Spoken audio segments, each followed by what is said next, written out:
नमस्कार विद्यार्थी मित्रांनो, आज आपल्या या पुढच्या व्हिडिओमध्ये ग्रॅव्हिटेशन गुरुत्वाकर्षण या प्रकरणातला पुढचा पॉईंट आपण बघणार आहोत. Uniform circular motion, magnitude of centripetal force या संदर्भामध्ये, म्हणजे एक समान वर्तुळाकार गती आणि अभिकेंद्री बलाचे परिणाम या संदर्भामध्ये आपण माहिती बघूया.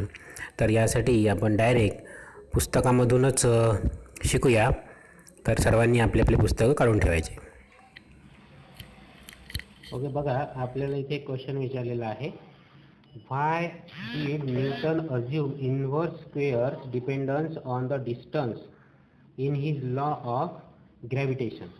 म्हणजे न्यूटननी हा जो फॉर्म्युला आपण बघितलेला होता, F is equals to G m1 m2 upon d square. मग हा जो डी स्क्वेअर आहे हा इन्व्हर्स का बरं आहे, खाली का बरं आलेला आहे. जसा हा फॉर्म्युला बेसिक फॉर्म्युला होता m1 m2, हे प्रपोर्शनॅलिटी साईन आहे आणि इथे डी स्क्वेअर. मग हे का बरं इन्व्हर्स घेतलेलं आहे ते आपल्याला इथे स्पष्ट करायचं आहे. आणि हे स्पष्ट करण्यासाठी न्यूटननी केपलरच्या तिसऱ्या नियमाचा उपयोग केलेला आहे. त्याला केपलरच्या तिसऱ्या नियमाचा इथे उपयोग झालेला आहे. म्हणजे आपल्याला फायनली काय काढायचं आहे, आपलं टार्गेट असेल F inversely proportional to R square. इथे डी स्क्वेअर आहे म्हणजे डिस्टन्स आहे, आणि आर इथे जे येणार आहे हा आहे रेडियस, आणि रेडियस आणि डिस्टन्स सारखंच आहे. म्हणजे सेंटरपासून तर त्या ग्रहापर्यंतचं अंतर, ठीक आहे, जो काही सर्क्युलर पाथमध्ये मोशनमध्ये फिरत आहे त्याचं अंतर आर स्क्वेअर हे आपल्याला इथे काढायचं आहे. आता बघा, consider an object moving in a circle with a constant speed. We have seen earlier that such a motion is possible only when the object is constantly acted upon by a force directed toward the center of the circle. म्हणजेच काय की जर एखादी वस्तू circular पाथमध्ये एक समान चालीने, म्हणजे uniform circular मोशनमध्ये, हे सर्कल झालं, सर्कल ते सेंटर झालं, आणि या सेंटरभोवती ही जी वस्तू आहे ही सतत अशी गोलगोल गोलगोल गोलगोल केव्हा फिरत जाईल, जोपर्यंत त्यावर सेंटरच्या दिशेने फोर्स लागत राहील तोपर्यंत. अशा प्रकारचा हा फोर्स झालेला आहे. त्यावेळेसच ती अशी सर्क्युलर मोशनमध्ये फिरत राहील. आणि this force is called as a centripetal force. आणि या फोर्सला आपण काय म्हणणार आहे, सेंट्रीपेटल फोर्स, म्हणजे अभिकेंद्री बल. जोपर्यंत अभिकेंद्री बल राहील या वस्तूवर, तोपर्यंत ही वस्तू या मार्गाने गोलाकार एकसमान वर्तुळाकार गतीमध्ये सतत फिरत राहील. आणि हेच आपण इथे बघितलेलं आहे, युनिफॉर्म सर्क्युलर मोशन आणि magnitude of the centripetal force. अभिकेंद्री बल असेल त्यावेळेसच त्याची एकसमान वर्तुळाकार गती असेल, म्हणजे युनिफॉर्म सर्क्युलर मोशन असेल. If m is the mass of the object, v is the speed and r is the radius of the circle. मग यामध्ये ही जी वस्तू आहे जी एक समान गतीने फिरत आहे त्याचं m काय असेल, हे असेल मास.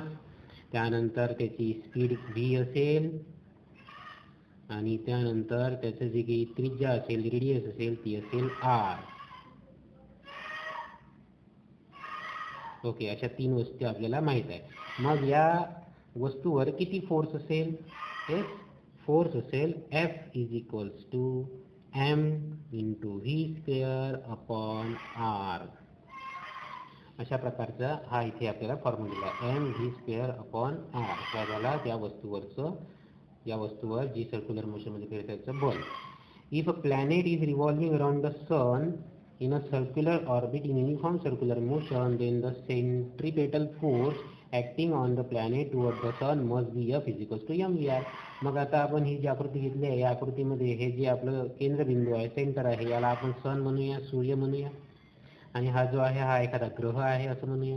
मग आता हा ग्रह आणि हे सूर्य याच्यामध्ये कोणतं ना कोणतं फोर्स आहे आपल्याला माहिती आहे, सेंट्रिपेटल फोर्स. जशी आपली पृथ्वी किंवा बाकीचे जे आपले ग्रह आहे, आपल्या ग्रहमालेतले, हे जसे सूर्याभोवती फिरत आहे, ते कोणत्या तरी सेंट्रिपेटल फोर्सने, अभिकेंद्री बलाने बांधलेले आहे, आणि त्यामुळे ते एक समान वर्तुळाकार गतीमध्ये सूर्याभोवती फिरत आहे. मग सूर्याचं सुद्धा एवढंच बल आपल्या पृथ्वीवर आहे किंवा ग्रहांवर आहे, या equals to m v square upon R. Okay, where m is the mass of the planet. मग याच्यामध्ये m जो आहे हा असेल mass of the planet, v असेल त्या ग्रहाची, त्या प्लॅनेटची स्पीड, चाल असेल, आणि r असेल रेडियस. r काय असेल, r is the distance from the sun, म्हणजे सूर्यापासून त्या ग्रहापर्यंतचं अंतर, ते झालं आर म्हणजेच रेडियस झालं. ओके, पुढे काय सांगितलं बघा त्यांनी, the speed of the planet can be express in terms of the period of revolution T as follow. आता याची जी रिव्हॉल्युशन टाईम आणि स्पीड याचा संबंध समोर सांगितलेला आहे. The distance travelled by a planet in one revolution is equals to perimeter of the orbit 2πr. मग आता एक राऊंड ज्या वेळेस हा ग्रह पूर्ण करेल त्यावेळेस त्याने किती अंतर कापलेलं असेल, त्याच्या परिघा एवढं, त्या वर्तुळाचा जो परिघ आहे त्याला आपण पेरीमीटर म्हणतो. आणि पेरीमीटरचं सूत्र तुम्हाला माहित आहे, काय असेल, 2πr हे झालं परिघाचं सूत्र.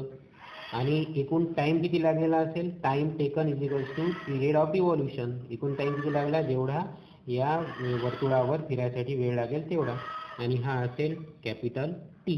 अशा दोन वस्तू आपल्याला आता माहीत झालेल्या आहे. त्यानंतर बघा, एक फॉर्म्युला आपण बघितलेला आहे इथे, speed is equals to distance travelled upon time taken. त्या स्पीडला आपलं संज्ञा काय आहे, व्ही. स्पीडची संज्ञा काय आहे, V. V is equals to distance travelled upon time taken. मग या फॉर्म्युल्यामध्ये आपल्या या ज्या दोन किमती आहे या किमती आपण इथे टाकणार आहोत. फॉर्म्युला आपण लिहूया, V is equals to distance travelled upon time taken. Distance travel किती केलं आहे, जेवढं परिघ आहे, पेरीमीटर आहे तेवढं, म्हणजे 2πr. आणि टाइम किती लागलेला आहे, टाइम टेकन म्हणजे एकूण रिव्हॉल्युशन पिरियड म्हणजे कॅपिटल टी. अशा प्रकारचा आपला एक फॉर्म्युला तयार झाला. आता वर आपण एक फॉर्म्युला बघितलेला, आता घेतलेला इथे F is equals to M V square upon R square. मग याच्यामध्ये जो व्ही दाखवलेला आहे आपल्याला, व्ही, या व्हीची किंमत ही आलेली आहे बघा, ही व्हीची किंमत ही आलेली आहे. ही किंमत आपल्याला या व्ही मध्ये, या फॉर्म्युल्यातल्या व्ही मध्ये इथे टाकायची आहे. आपण टाकूया आता, F is equals to M, जसाच्या तसा व्हीच्या ऐवजी आपण आता ही पूर्ण किंमत टाकणार आहोत. ही पूर्ण किंमत 2πr अपॉन टी.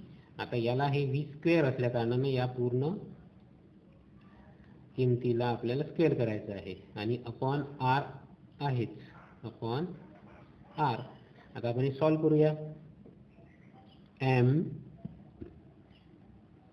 दोन कंस आपण घेऊया, कंसामध्ये घेऊया, डिवायडेड बाय 2चा वर्ग 4 पाय स्क्वेअर, या पूर्ण प्रत्येक वस्तूला हे स्क्वेअर असेल, आर स्क्वेअर आणि अपॉन टी स्क्वेअर, कंस पूर्ण, आणि खाली हा आला आहे आर. ओके, आता याला आपण सॉल्व करू. Is equals to M 4 pi square. Okay, जसं या तसं हा पाय स्क्वेअर आला आहे. आता इथे आर स्क्वेअर आहे आणि खाली आर आहे, त्याच्यामुळे हा आर इथे आणि हा स्क्वेअरला स्क्वेअरमधला एक आर असा इथे कटेल, स्क्वेअर राहणार नाही, अपॉन टी स्क्वेअर. खालचा आर गेला, हा गेला. अशा प्रकारचं एक आपल्याला सूत्र मिळालेलं आहे. ठीक आहे. त्यानंतर इथे आपल्याला दिलं आहे बघा, असं मिळाला, multiplying and dividing by r square we get. मग हा जो फॉर्म्युला आपल्याला आलेला आहे याला आपल्याला मल्टिप्लाय पण आर स्क्वेअरने करायचं आहे आणि डिवायडेड बाय पण आर स्क्वेअरने करायचं आहे. म्हणजे असं, याला आपण मल्टिप्लाय करूया आर स्क्वेअरनी आणि आपल्याला डिवाइड करूया पुन्हा आर स्क्वेअरनी. काय फॉर्म्युला तयार होईल मग याच्यामध्ये, हे आपण सॉल्व केल्यावर, एम 4 पाय स्क्वेअर, आता हा आर आणि हा आर स्क्वेअर काय झाला, r cube divided by t square into r square, म्हणजे r square into t square. अशा प्रकारचा एक फॉर्म्युला तयार झालेला आहे. त्यानंतर हा जो फॉर्म्युला आला आहे याच्यामध्ये आपण या दोन टर्म्सला वेगळं करूया. M 4 pi square upon R square हा दिसून आला आर स्क्वेअर, आणि उरला काय मग आता R cube upon T square. Okay, अशा प्रकारचं आपल्याला इथे सूत्र मिळालेलं. आता या सूत्रामध्ये आपल्याला ही जी किंमत दिसून आलेली आहे, मी याला कंस केलेला आहे, हेच अशाच प्रकारचं एक सूत्र आपण त्या दिवशी केपलरच्या तिसऱ्या नियमात बघितलेलं होतं. बघा दिसत आहे, फक्त याच्यामध्ये हे इन्व्हर्स आहे, उलट आहे. T square upon R cube, याच्यामध्ये r cube upon T square आहे, आणि याला आपण कॉन्स्टंट म्हटलं होतं के. हे केपलरच्या तिसऱ्या नियमामध्ये आलेलं होतं. The square of its period of revolution around the sun is directly proportional to the cube of the mean distance of the planet from the sun.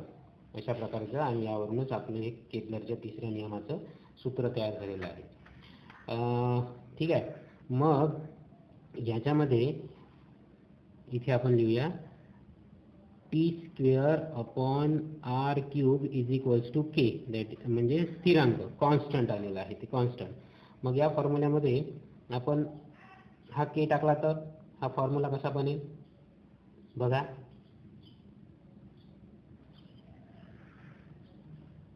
म्हणजे F is equals to M 4 pi square upon R square, आणि याच्याऐवजी असणार के.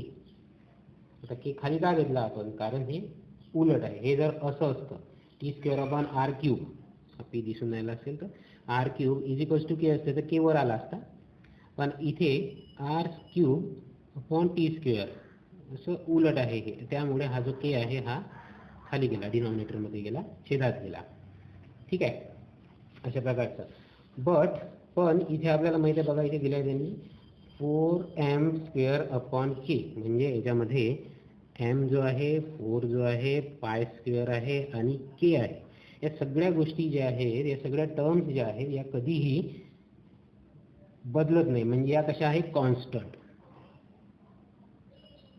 स्थिर आहे. आणि म्हणून आपण याची जी किंमत आहे ही स्थिरांक म्हणून घेणार आहोत. ओके. म्हणजे एम जे आहे हे आहे त्या ग्रहाचं मास, जे की या सूर्याभोवती फिरत आहे किंवा सेंटरभोवती फिरत आहे, ते कधी बदलणार नाही. 4 किंमत आहे. त्यानंतर पायची किंमत बदलत नाही, आणि के जो आहे, हा के ची किंमत सुद्धा जी आहे ही सुद्धा बदलत नाही. त्यामुळे या सर्व गोष्टी कशा झाल्या, कॉन्स्टंट. मग आपल्याजवळ उरलं काय, आपल्याजवळ एवढंच उरलं, एफ इज इक्वल्स टू ही जी किंमत जी आहे, ही किंमत जर आपण कॉन्स्टंट धरली याच्यामधली बघा, एम 4 पाय स्क्वेअर आणि के, याची किंमती जी आहे ही जर आपण कॉन्स्टंट धरली, तर उरला आपल्याजवळ फक्त आर स्क्वेअर, आणि हा झाला 1. आणि याच्याऐवजी, या किंमतीच्या ऐवजी आपण एक के म्हणून एक किंमत जी आहे ती स्थिर ठेवूया. आणि फॉर्म्युला काय बनला आपला बघा, इन्व्हर्सच्या याच्यामध्ये जर आपण किंवा प्रपोर्शनॅलिटी साईनमध्ये जर आपण जे फॉर्म्युला बनवला हा, तर ते कॅन्सल होऊन जाईल, आणि या ठिकाणी प्रपोर्शनॅलिटी साईन येईल, आणि 1 अपॉन आर स्क्वेअर अशा प्रकारचा हा फॉर्म्युला तयार होईल, जो आपण या पॉईंटच्या सुरुवातीलाच बघितला होता. बघा, आपला टार्गेट हे म्हटलेलं होतं आपण, F is proportionality sign 1 upon R square, किंवा F inversely proportional to R square. हे इथे आपल्याला तशाच प्रकारचं सूत्र फॉर्म्युला इथे मिळालेला आहे. ठीक आहे, समजलं असेल सगळ्यांना. जसं समजलं तर प्रश्न तुम्ही आपल्या ग्रुपवर विचारू शकता. Thus the Newton concluded that the centripetal force, which is the force acting on the planet, is responsible for its circular motion, must be inversely proportional to the square of the distance between the planets and the sun.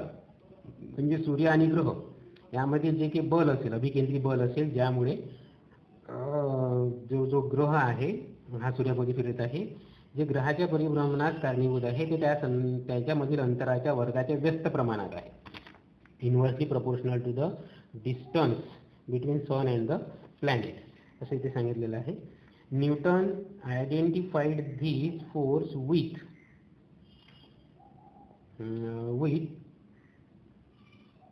the force of gravity and hence postulate the inverse squares law of gravitation. आणि म्हणूनच त्यांनी मग Newton निष्कर्ष काढला, आणि गुरुत्वाकर्षणाचे बल हे निसर्गातील इतर अंतराच्या वर्गाच्या व्यस्त प्रमाणात असते असे न्यूटनने त्यावरून निष्कर्ष काढलेला आहे. The gravitational force is much weaker than other force in nature, but it control the universe and decides its future. पण बाकीची जी काही बल असतील त्या बलाच्या तुलनेमध्ये, त्या फोर्सच्या तुलनेमध्ये ग्रॅव्हिटेशन फोर्स जो असेल, गुरुत्वाकर्षण बल असेल, हे फारच क्षीण असते, फारच कमजोर असते. पण त्यामुळे ते पूर्ण जे विश्व आहे हे चालू शकते. जर हे गुरुत्वाकर्षण बल नसतं तर आपल्या पृथ्वीवर जीवनसृष्टी राहू शकली नसती.